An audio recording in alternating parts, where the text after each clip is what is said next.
Vaccination தான் ஒரே வழி.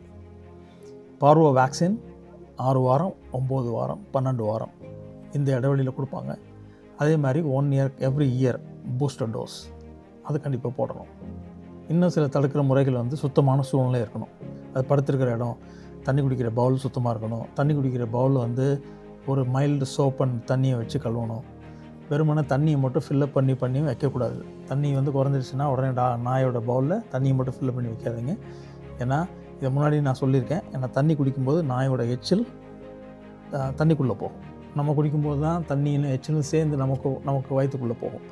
அப்போ அந்த எச்சில் கீழே உள்ளதில் போகும்போது அது கொஞ்சம் ஹெவியாக இருக்கும். அதனால் எச்சில் கீழே போய் படர்ந்துடும். நீங்கள் தண்ணியை மட்டும் இப்படி மேலே கொட்டிட்டு மறுபடியும் தண்ணி ஊற்றுனீங்கன்னா அது அடியில் அப்படியே ஸ்டிக்கியாக ஒட்டியிருக்கும். அப்போ அதில் வந்து வைரஸ் ஆல்ரெடி இருக்கலாம். அதனால் இந்த பார்வோ வைரஸ்ன்னு இல்லை, பொதுவாக ஒரு இன்ஃபெக்ஷன் வர்றதை தடுக்கிறதுக்கு வந்து அது உபயோகப்படுத்துகிற பொருட்கள் வந்து சுத்தமாக இருக்கணும்.